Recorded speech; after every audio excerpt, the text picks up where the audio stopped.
વિદ્યાર્થી મિત્રો અસ્સલામુ અલૈકુમ. ધોરણ 10 વિષય ગણિત આપણે પ્રકરણ 11 ભણી રહ્યા છીએ. રચનાઓ પરીક્ષાની દ્રષ્ટિએ ખૂબ મહત્વનો વિષય. રચના જો આવડતી હોય તો એના 5 માર્ક તમને બેઠા મળી જાય અને આપણે પાસિંગ માર્ક મેળવવામાં ખૂબ સરળ પડે. તો અગાઉ સ્વાધ્યાય 11.1 લુકમાન અને મારા દ્વારા તમને પૂર્ણ કરવામાં આવ્યું છે. હવે રચનાનો જે ત્રીજો પ્રકાર છે, આપણે પહેલાં જો રેખાખંડનું આપેલા ગુણોત્તરમાં વિભાજન કરવું, ત્યાર પછી ત્રિકોણ હોય તો ત્રિકોણને આપેલા ગુણોત્તર પ્રમાણે અન્ય ત્રિકોણ એની આધારે સમરૂપ ત્રિકોણની રચના કરવી. બે મુદ્દાઓ આપણે જોયા.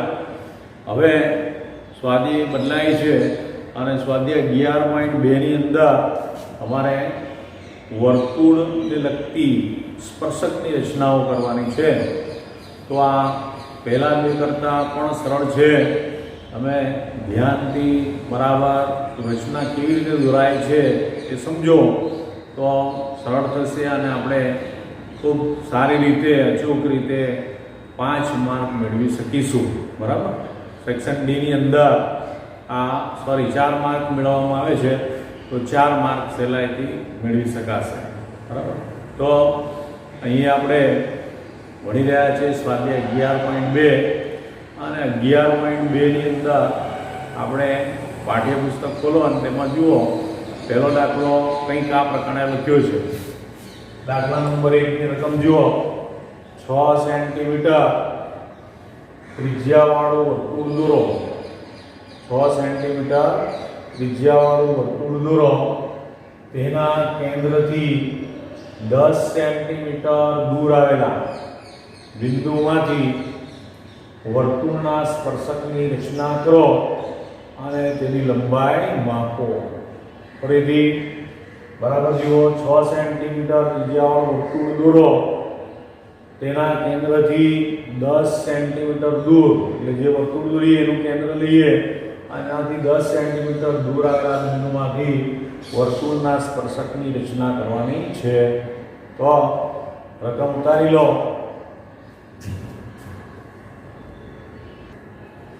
તો રકમ તમે ઉતારી લીધી. આપણે રચનાની શરૂઆત કરીએ. સૌથી પહેલાં 6 સેન્ટીમીટર ત્રિજ્યાવાળું વર્તુળ દોરવાનું છે. તો માપ પટ્ટી ઉપર બરાબર 6 સેન્ટીમીટર ત્રિજ્યા લઈને તમે એક વર્તુળ દોરી લો. તો હું મારી માપ પટ્ટી પર માપ લઈ લીધું અને 6 સેન્ટીમીટર ત્રિજ્યાનું એક વર્તુળ દોરું છું. બરાબર. સરસ રીતે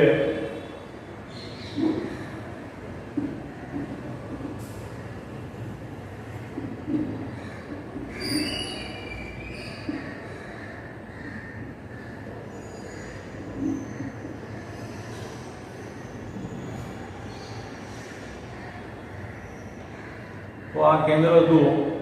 ઓ નામ આપી દઈએ. બરાબર. ઓ કેન્દ્રિત વર્તુળની ત્રિજ્યા કેટલી છે? વર્તુળ કેન્દ્ર અને 6 સેન્ટીમીટર ત્રિજ્યા. આપણે સંકેતમાં લખી શકીએ રચનાના મુદ્દા નંબર 1. તો રચનાના મુદ્દા પહેલો મુદ્દો વર્તુળ O6 રચો. 6 સેન્ટીમીટર ની ત્રિજ્યા લઈને મેં એક વર્તુળ દોર્યું છે. પાટિયા પર તમે જોઈ શકો છો. હવે એનાથી બરાબર 10 સેન્ટીમીટર દૂર.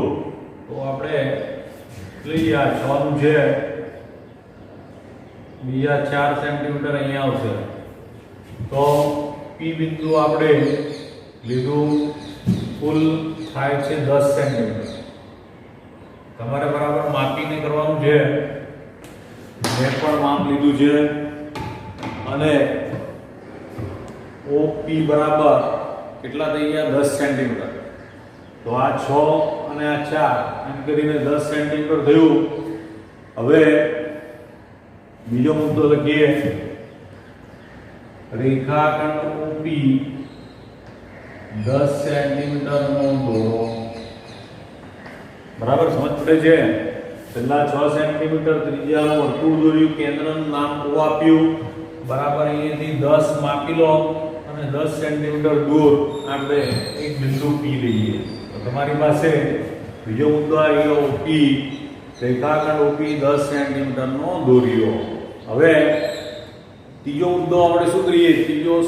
તો કે ભાઈ આ જે OP મળ્યું છે એનો લંબ વિભાજક રચવાનો છે. તો હું લખીશ રેખાખંડ OP નો લંબ દ્વિભાજક રચો. બરાબર? તો લંબ દ્વિભાજકની રચના તમે 9મા ધોરણમાં શીખ્યા. અડધાથી વધારે માપ લો અને એક ચોકડી બનાવો. બરાબર? બોર્ડ લીસો છે એટલે આ વર્તુળ જરા સરકી જાય છે, તમારે અંદર આવ નહીં થાય. તો આ ધારો કે આપણો લંબ વિભાજક દોરાયું, ઉપરથી યોગ્ય રીતે અડધાથી વધારે માપ લઈને રચ્યું. હવે એને જોડીને બરાબર એમ બિંદુ મેળવીએ. એમ બિંદુ મળી ગયું. OP નો લંબ વિભાજક રચો, એમ બિંદુ મેળવો. મધ્ય બિંદુ છે, બરાબર? છેદ બિંદુને એમ નામ આપ્યું. હવે શું કરીશું? તો હવે આપણે M ને કેન્દ્ર લઈ MO અને MP, બરાબર? કોઈ પણ એક ત્રિજ્યા M કેન્દ્ર અને MO ત્રિજ્યા અથવા MP ત્રિજ્યા લઈને એક સરસ મજાનું બીજું વર્તુળ દોરી દઈએ.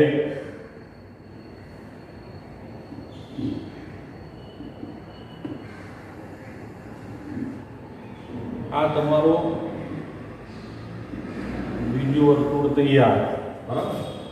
શું કર્યું આપણે? તો કે OP નો લંબ વિભાજક મૂકીને એનું રેખાખંડનું મધ્ય બિંદુ લંબ પણ છે એટલે કાટખૂણો પણ છે અને એ રેખાખંડના બે ભાગ પણ કરે છે. હવે આપણે શું કર્યું? તો કે M બિંદુ લીધું અને MP અથવા OM કોઈ વિચારે MP અથવા MO બંનેમાંથી જે ત્રિજ્યા લેવી લેવાય અને વર્તુળ રચ્યું. બરાબર? નવું વર્તુળ તમે જુઓ, M કેન્દ્ર MO અથવા MP ત્રિજ્યા લઈને રચ્યું. જે પહેલું વર્તુળ O કેન્દ્રિત વર્તુળને જ્યાં છે તે એટલે મૂળ વર્તુળ જે O કેન્દ્રિત વર્તુળ છે એને નવું વર્તુળ જ્યાં છે તે ત્યાં M તો આવી ગયું છે.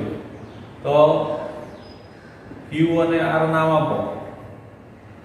આ મૂળ વર્તુળને જ્યાં છે તે ત્યાં Q અને O કેન્દ્રિત વર્તુળ જ્યાં છે તે Q અને R નામ આપ્યા. તો બે છેદ બિંદુઓ તમને મળ્યા છે. નવા વર્તુળની રચનાથી મૂળ કેન્દ્ર એટલે કે 6 સેન્ટીમીટર વાળા ત્રિજ્યાને આ ત્રિજ્યા વર્તુળની જ્યાં છે તે ત્યાં નવા નામ આપ્યા Q અને R તમે જોઈ શકો છો. બરાબર? તો હવે શું કરવાનું? ચાર મુદ્દાઓ થઈ ગયા. આપણે આ વર્તુળ રચ્યું છે, મૂળ વર્તુળને જ્યાં છે તે ત્યાં Q અને R નામ આપ્યું. હવે આપણે સ્પર્શક દોરવાનો છે. બહારનું બિંદુ આપણું P છે. એ કેવું છે કે બહારના 10 સેન્ટીમીટર દૂર આવેલા બિંદુમાંથી તો કેન્દ્રથી 10 સેન્ટીમીટર P આવ્યું છે. તો P માંથી આપણે PQ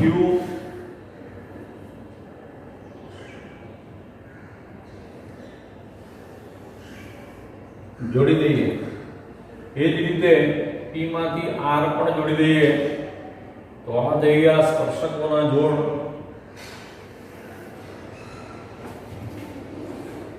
ત્રિજ્યાને હંમેશા લંબ હોય છે. તો આ રીતે તમે જોડશો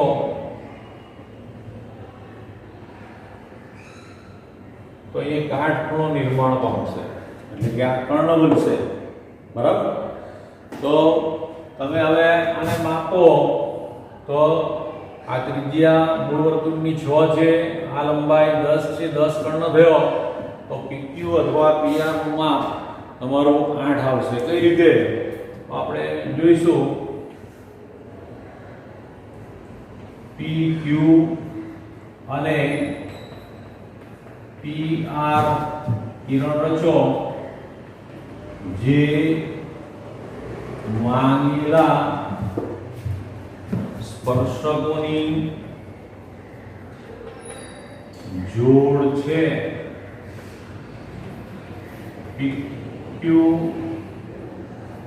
બરાબર PR બરાબર 8 સેન્ટીમીટર થાય. કઈ રીતે તો તમે જુઓ કે આ કાટખૂણો થયો POQ ત્રિકોણ લઈએ. ત્રિકોણ POQ O કાટખૂણો માટે પાયથાગોરસ વાપરો. OP નો વર્ગ બરાબર OQ નો વર્ગ વત્તા PQ નો વર્ગ. બરાબર. OP કર્ણ થાય છે આ કાટખૂણો બન્યો એટલે.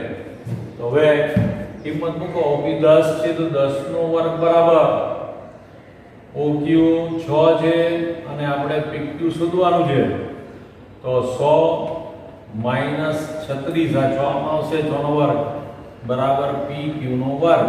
તો PQ વર્ગ બરાબર 64 એટલે PQ બરાબર તમને 8 સેન્ટીમીટર પ્રાપ્ત થાય. બરાબર. તો આ રીતે આ પર તમે માપશો P થી Q અને P થી R 8 સેન્ટીમીટર મળે એટલે સ્પર્શકોની રચના કરો અને લંબાઈ માપો. તો લંબાઈ કેટલી થશે ભાઈ? PQ બરાબર 8 આવવા જોઈએ. બરાબર છે. તો વિદ્યાર્થી મિત્રો પહેલી રચના કઈ રીતે કરી શકાય તે આપણે જોયું. સૌથી પહેલા શું કરવાનું? 6 સેન્ટીમીટર લંબાઈનો શું રચો? વર્તુળ. સાદી રચના હું એ કહી દઉં છું. ધારો કે આ 6 સેન્ટીમીટરનું વર્તુળ રચાયું. બરાબર.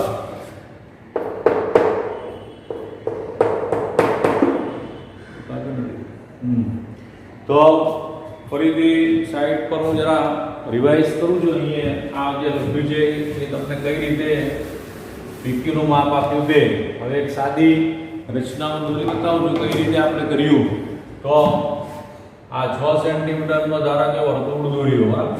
નાની સાદી આકૃતિ રચીએ છીએ 6 સેન્ટીમીટર. અહીંયાથી આપણે 4 ઉમેરીને OP બરાબર કેટલા મેળવ્યા? 10 સેન્ટીમીટર. OP બરાબર 10. હવે OP જે મળ્યું છે એનો લંબ દ્વિભાજક રચવા માટે આપણે કરીશું ઉપર નીચે ચાપ દોરીએ. ઉપરથી ચાપ, P પરથી ચાપ. તો તમને આ રીતે M બિંદુ મળશે. M થી O અને M થી P નું વર્તુળ રચાશે. જેને છેદે તેને આપણે Q અને R નામ આપ્યા છે. P Q ને જોડી દો, P R ને જોડી દો. તો આ રીતે આ સાદી રચના ફરીથી તમને બતાવી છે. પહેલા વર્તુળ રચો, કેન્દ્રનું નામ O આપો, O થી દૂર OP 10 સેન્ટીમીટર રચો અને ત્યાર પછી 10 નું થઈ ગયું પછી તમારે OP નો લંબ દ્વિભાજક દોરવાનો છે. M બિંદુ મેળવવાનો. M થી O અથવા M થી P સેમ ત્રિજ્યા આવશે. તમારે એક નવું વર્તુળ રચો. જે મૂળ વર્તુળને જ્યાં છેદે ત્યાં Q અને R નામ આપો. P Q જોડી દો અને P R જોડી દો. અહીંયા આપણે ત્રિજ્યા સાથે જોડીશું તો એ કાટખૂણો બનશે અને પરિણામે પાયથાગોરસનો ઉપયોગ કરીએ તો PQ અને PR નું માપ 8 આવશે. બરાબર છે વિદ્યાર્થી મિત્રો. તો પહેલી રચના તમને અહીંયા શીખવી છે. હું માનું છું બધાને દોરતા આવડી જશે. તો સ્ક્રીનશોટ લઈ લો અને બરાબર રચનાના મુદ્દા પણ લખી લો. બરાબર છે.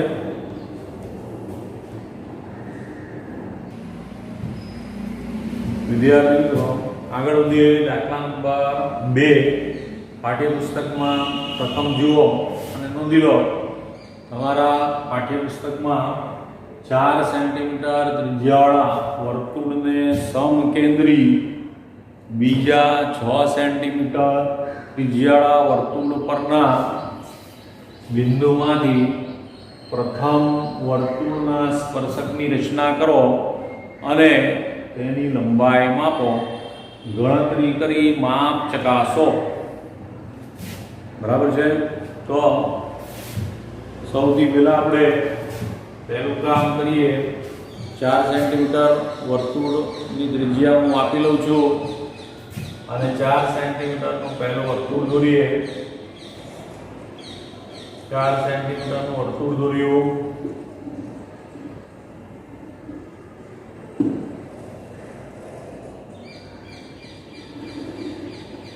બરાબર છે.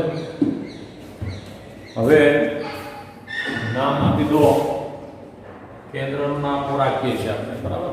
તો 4 સેન્ટીમીટર ત્રિજ્યાવાળું વર્તુળ દોર્યું. હવે 2 સેન્ટીમીટર હું વધારી દઉં છું અને એ જ કેન્દ્રથી 6 સેન્ટીમીટર માપ લઈને બીજું સમકેન્દ્રી, એટલે કેન્દ્ર સરખા છે તો સમકેન્દ્રી વર્તુળ દોરીએ. બરાબર.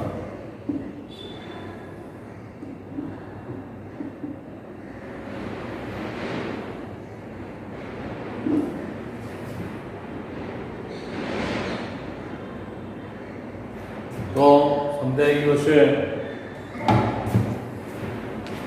પહેલા આપણે 4 સેન્ટીમીટરની ત્રિજ્યાવાળું વર્તુળ દોર્યું. ત્યાર પછી એ જ કેન્દ્ર રાખીને સમકેન્દ્રી છે 6 સેન્ટીમીટર ત્રિજ્યાવાળું વર્તુળ રચ્યું. તો મુદ્દા લખીએ આપણે. O4 અને O6 રચો. પહેલો મુદ્દો રચનાના મુદ્દા. પહેલું કામ આપણે કર્યું છે, પહેલા 4 સેન્ટીમીટરનું વર્તુળ રચ્યું. એ જ કેન્દ્ર લઈને આપણે 6 સેન્ટીમીટર ત્રિજ્યાનું વર્તુળ રચ્યું. અહીંયાથી આપણું 4 છે અને 2 વધારીને 6 થઈ ગયું. તો હવે આપણે 6 સેન્ટીમીટર ત્રિજ્યાવાળા વર્તુળ પર જે એક બિંદુ લઈએ, P બિંદુ લીધું, તો પરિણામ શું આવ્યું? આપણે રેખાખંડ બન્યો OP 6 સેન્ટીમીટરનો છે. તો હવે આગળ શું કરીશું? તો કે ભાઈ આગળ કરીએ. શું કરીએ? તો કે આ OP નો લંબ દ્વિભાજક રચવાનો છે. રેખાખંડ OP મળ્યો.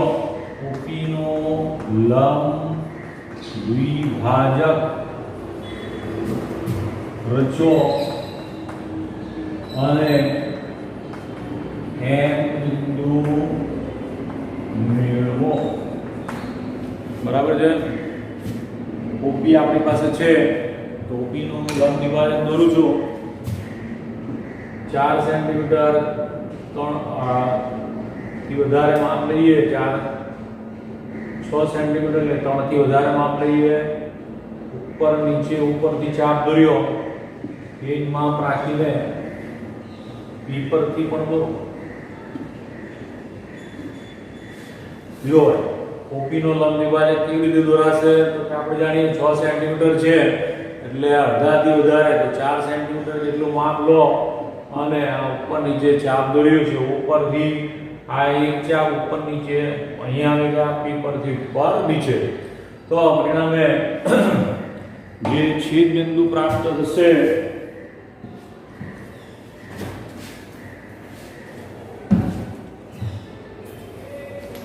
બંનેના છેદ બિંદુને જોડી દઈએ.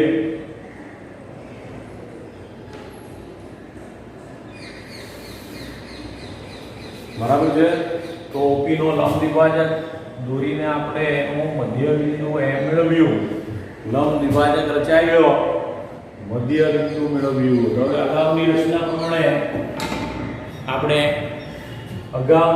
પ્રમાણે M કેન્દ્ર અને O ત્રિજ્યા અથવા M કેન્દ્ર અને P ત્રિજ્યા વાળો વર્તુળ દોરીએ.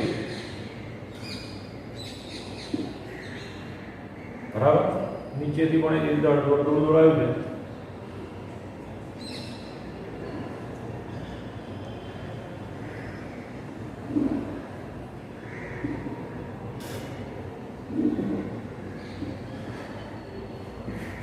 તો આપણે એક સરસ મજાનું ત્રીજું વર્તુળ તમે જોઈ શકો છો. M કેન્દ્ર રાખ્યું, Q જેટલી ત્રિજ્યા, M ની ત્રિજ્યા, તો MP જેટલી ત્રિજ્યા લઈને તમે આ વર્તુળ રચ્યું છે. બરાબર. ત્રીજું વર્તુળ પ્રાપ્ત થયું. તો હવે સ્પર્શકની રચના કરો અને એની લંબાઈ પ્રથમ વર્તુળના સ્પર્શકની રચના, એટલે પહેલું વર્તુળ આપણું આ છે 4 સેન્ટીમીટરનું. એને જ્યાં આ નવું વર્તુળ છે ત્યાં અગાઉની એમ શું નામ આપીએ? ક્યુ અને આર. ક્યુ અને આર નામ આપીએ અને પી માંથી જોડી દઈએ. પી માંથી હું જોડું છું પી ક્યુ સ્પર્શક થયો,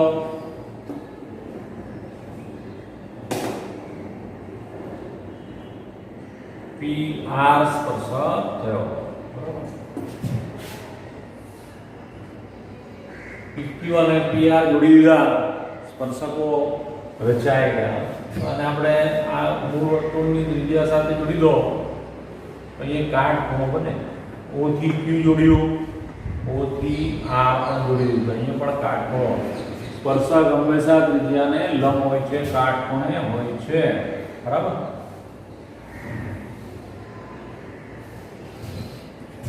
બરાબર છે. ઓપી નો લંબ દ્વિભાજક રચીને આપણે એક ત્રીજું વર્તુળ રચ્યું. તમે આ પી લાઈન ને ઓ લાઈન કરું છો જોઈ શકાય. આ ત્રીજું વર્તુળ રચાયું, જ્યાં જઈને ત્યાં ક્યુ નામ આપ્યું, આર નામ આપ્યું, પી થી ક્યુ જોડ્યું, પી થી આર જોડ્યું. હવે તમે માપો તો આપણે ગણતરી કરીને મેળવીએ. આ પીક્યુ અને પીઆર ને માપવાનું છે તો એ આવશે 4.46. આપણે લખીએ અને રાઉન્ડ ફિગરમાં લઈએ તો 4.5 જેવું થાય. કઈ રીતે?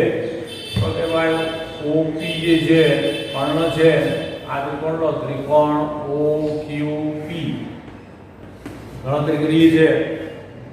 ઓક્યુપી ઉપરનો ત્રિકોણ લીધો, એમાં ઓપી કર્ણ છે તો ઓપી નો વર્ગ બરાબર અગાઉની જેમ બાકીની કાટખૂણો બનાવતી બે બાજુનો સરવાળો. ઓપી નો વર્ગ બરાબર ઓક્યુ નો વર્ગ વત્તા શું છે? ઓપી નો વર્ગ. તો ઓપી આપણી પાસે 6 થાય છે. 6 નો વર્ગ 6 છે બરાબર ઓક્યુ ત્રિજ્યા. પહેલા વર્તુળની ત્રિજ્યા આપણી પાસે 4 છે તો 4 નો વર્ગ. ઓપી શોધવાનું છે. ઓપી નો ઓક્યુ ત્રિજ્યા છે 4 અને અહીંયા આવશે ઓપી નહીં પણ પીક્યુ નો વર્ગ. પીક્યુ નો વર્ગ દેખાય છે. તો ઓપી નો વર્ગ બરાબર ઓક્યુ નો વર્ગ વત્તા પીક્યુ નો વર્ગ. બરાબર. અહીં પીક્યુ વાંચશો કારણ કે આપણે સ્પર્શક માપવાનું છે. તો 6 નો વર્ગ 36 માઈનસ 16 કરશો તો તમારો પીક્યુ નો વર્ગ આવી જશે. 36 માંથી 16 જાય કેટલા વધે? તો કે ભાઈ 20 વધ્યા. તો એને આપણે 4 પંચે 20 લખીએ તો 2 વર્ગમૂળ 5 આવશે. 2 ગુણ્યા વર્ગમૂળ 5 ની કિંમત 2.23 થાય છે. તો પરિણામ આવ્યું 4.46 અને એને આશરે આપણે 4.5 લખી શકીએ છીએ. બરાબર. તો નીચે કદાચ દેખાતું હોય અહીંયા લખીએ 2 ગુણ્યા વર્ગમૂળ 5 2 ગુણ્યા 2.23 4.46 આશરે 4.5 થાય. તમે માપશો પીક્યુ અથવા પીઆર તો એ કેટલા આવશે? 4.5. બરાબર. કેટલા આવશે? 4.5. ઓપી નો વર્ગ બરાબર ઓક્યુ નો વર્ગ વત્તા પીક્યુ નો 6 નો વર્ગ વત્તા 4 નો વર્ગ. 6 નો વર્ગ બરાબર 4 નો વર્ગ વત્તા પીક્યુ નો વર્ગ. ગણતરી કરશો તો પીક્યુ નો વર્ગ બરાબર 20 થાય છે. પીક્યુ નો વર્ગ 20 થાય. અહીં લખીશું પીક્યુ નો વર્ગ બરાબર 20. 4 પંચે 20 તો થઈ ગયું કેટલું ભાઈ? 2 વર્ગમૂળ 5 અને 2 વર્ગમૂળ 5 ને આ રીતે ગણતરી કરશો તો 4.46 આવે છે અને 4.46 ને આપણે 4.5 લઈ શકીએ. તો આ રચના આપણે જોઈ. અહીં અધૂરા મુદ્દાઓ લખી દઉં છું.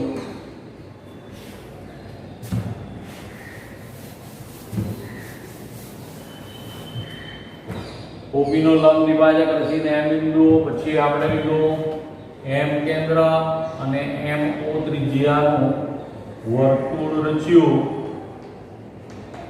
જે મૂળ વર્તુળ કયું છે આપણું અંદરનું, O4 ને Q અને R માં છેદે. બરાબર, જોઈ શકો છો તમે મૂળ વર્તુળના બીજું વર્તુળ Q અને R માં છેદે છે. પછી શું કર્યું, કિરણ PQ અને કિરણ PR દોર્યા, જે માનેલા સ્પર્શકોની જોડ છે. તો વિદ્યાર્થી મિત્રો, તમે જોઈ શકો કે આપણે રચના દોરી નાખી, રચનાના મુદ્દા પણ લખ્યા છે, ધ્યાનથી તમે જોઈ શકો છો. બરાબર, આ રચના પણ અગાઉની જેમ જ છે. સમકેન્દ્રી વર્તુળ દોર્યા, એક 4 નો એક 6 નો, અને ત્યાર પછી આપણે જે PO આવ્યું અથવા OP આવે એનો લંબ વિભાજક રચીને M બિંદુ મેળવ્યું. M પરથી એક નવા વર્તુળની રચના કરી, જે મૂળ પહેલા વર્તુળને Q અને R માં છેદે. PQ અને PR આપણે જોડી દીધા છે. તો આ રીતે કહી શકાય કે પહેલા જેવી જ દાખલા નંબર 1 જેવી જ રચના પ્રાપ્ત થઈ. માહિતી શું માંગી હતી કે ભાઈ સ્પર્શકો માપો, તો માપશો તો તમને 4.46 એટલે કે 4.5 ની પાસે તમને એ માપ આવશે. બરાબર છે. તો હું માનું છું આ રચનામાં પણ તમને સમજ પડી હશે. ઝડપથી સ્ક્રીનશોટ લો અથવા વિડીયો પોઝ કરીને તમે એને ઉતારી લો. આજ રોજ તમે રચના માટે હોમ લર્નિંગમાં જોડાયા તે બદલ હું તમારો આભાર વ્યક્ત કરું છું. Thank you all.